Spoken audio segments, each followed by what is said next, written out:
It's the summer of 1963, and the Sea Life Park of Oahu in Hawaii has just landed itself in deep trouble. After weeks of tracking and observation, the crew finally caught an exotic male dolphin off the west coast of Hawaii, hoping to train it for their shows. But it had been anything but training. Almost right after being placed in the tank, the dolphin began growling and snorting through its blowhole, darting across the water furiously and charging at the trainers several times with its mouth open. And though the staff barely managed to escape the attacks, just 10 days into its stay, things would take an even darker turn.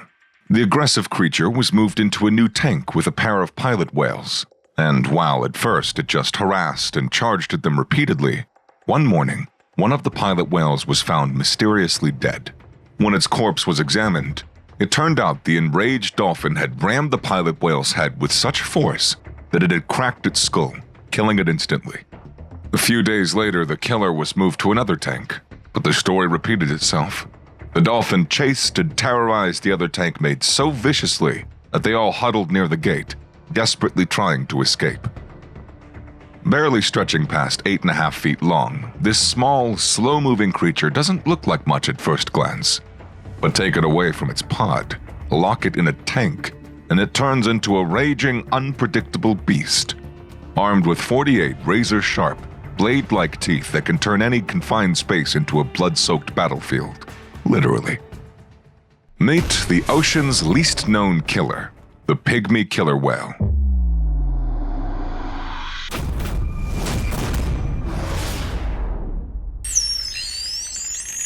Feresa attenuata, more commonly known as the pygmy killer whale, roams the world's deep tropical and subtropical waters, often between 1,600 and 6,500 feet below the surface. Found across all three major oceans, the Atlantic, Pacific, and Indian, they inhabit almost all regions between 40 degrees north and 35 degrees south latitude, covering a vast stretch of warm, open waters. Despite its name, it's not related to killer whales, and in fact it isn't actually a whale at all, but a member of the oceanic dolphin family. It also holds the unique title of being the smallest cetacean to carry the word whale in its name. Being the only member of its genus, this peculiar creature is one of the least studied, most uncommon dolphins known to science. The species was identified in 1827 from a single skull, which led to some early research, but it wasn't until 47 years later that another skull appeared, and after that, the pygmy killer whale vanished from record again until 1952, when scientists finally encountered a living member of its group for the first time in Japan. And although it died in captivity a short while later, experts were able to study it in detail and classify it. A few years down the line, another individual was discovered. But just like the first one, it didn't live long enough either. Then, in early 1963, in Japan again, a group of 14 pygmy killer whales was captured for study. But once again, all of them died within just 22 days, suffering from violent convulsions and sinking to the bottom with their mouths open. That's when experts started noticing a chilling pattern. These whales were extremely vulnerable in captivity. It didn't take more than a few months to realize that they weren't just vulnerable, they were dangerously unpredictable too. On July 16, 1963, a team from Sea Life Park came across a pod of about 50 pygmy killer whales and decided to capture one healthy male for their shows. It was the fourth time anyone had seen live pygmy killer whales, and only the first time when such a large pod had been spotted. Almost immediately after being confined, the trainers noticed the dolphin swimming in tight figure-8 patterns, which is considered a sign of severe distress. And even though it would eat well, within days, it tried to attack the trainers multiple times and eventually killed the pilot whale in the same tank. And finally, just 20 days into its capture, it too died from a respiratory infection. Sea Life Park went back out to the waters and captured 2 more whales in 1970 and 1971, but neither of them survived too long either. Ever since then, experts have mostly kept their distance around these unpredictable dolphins, and there's still very little truly known about them. The only ones ever brought into captivity were those rescued after strandings, usually just for medical care before being released again. The most recent case came in 2015 when a team from the Institute of Marine Mammal Studies found 2 stranded pygmy killer whales off the coast of Mississippi. They were weak, dehydrated, and barely clinging on. So the team took them in and spent nearly 10 months nursing them back to health. Thankfully, with modern rehab and handling methods, this time everything went right. The 2 dolphins were successfully rehabilitated and released, and within just 1 day, they had already swam more than 200 miles from their release site.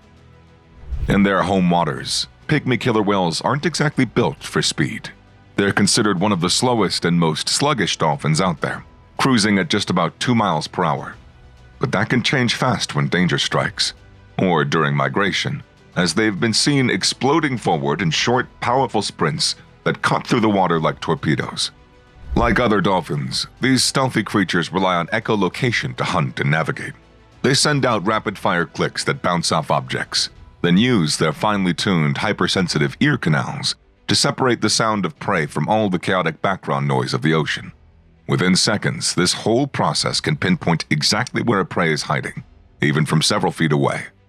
Once they've locked onto something, the hunt turns into a team effort. They'll charge in tight, coordinated pods, swallowing smaller prey whole, or using their razor-edged, conical teeth to rip into larger catches. From what's been observed, their menu includes all kinds of cephalopods, especially squid, along with small to medium fish, and occasionally other dolphins, too. They've also been caught sneaking easy meals from fishing nets, feeding on the trapped small and large fish inside. But that shortcut often backfires as these dolphins end up tangling themselves, becoming accidental victims of bycatch. In Sri Lanka, for instance, studies show that around 4% of the cetacean bycatch from drift gill nets used by commercial fisheries are actually pygmy killer whales alone. In some regions where their hunting grounds overlap with orcas, things get even more dangerous. These smaller, stocky ocean hunters can quickly turn into prey when a real killer whale shows up. Apart from that, they're also walking hosts to a variety of parasitic worms like cestodes and nematodes. In fact, a species of tapeworm called Trigonocaudal sexus testiculae was first discovered inside a corpse of a pygmy killer whale. These parasites can be seriously life-threatening, and one infected individual can sometimes spread the problem to others within their pod, putting the whole group at risk. Their pods can range from anywhere from a dozen to nearly 50 individuals, and like other cetaceans, the bond they share is nothing short of remarkable. These are tight-knit, fiercely loyal groups that stick together through everything. If even one member gets sick or stranded on shore, the rest circle nearby, refusing to leave until their companion is rescued or passes away, even if it means putting their own lives in danger. Much like everything else about them, the reproduction of these mysterious dolphins is still largely a guessing game. Instead of estimating maturity by age, for them, researchers go by size. Any male stretching beyond 7 feet is considered ready to mate, while females reach sexual maturity around 7.2 feet, which is considered just enough to give birth to a single calf at a time, usually during the warm summer months. For decades, researchers have tried to estimate the numbers across the world's oceans, but that is easier said than done. So far, the eastern tropical waters of the Pacific seem to host the largest known population, roughly 38,900 individuals, though even that figure could be wildly inflated. Across the rest of their range, there's still no solid count, but experts think the species is doing well enough to be listed as least concern on the IUCN Red List, at least for now. As research goes on, it's safe to say there's still a ton we don't know about these creatures, and some people believe they might even be smarter than we think. Speaking of which, I stumbled across this video of a pygmy killer whale in a tank, just staring straight into the camera, and honestly, the way it looks, I don't know, it feels kind of like creepy, especially knowing it just turns into a ravenous beast in captivity. So what do you think? Just an innocent, relatable dolphin moment, or am I giving this guy too much credit? Either way, I am definitely not making eye contact with this one. Let me know your thoughts in the comment section, and as always, I will catch you in the next one.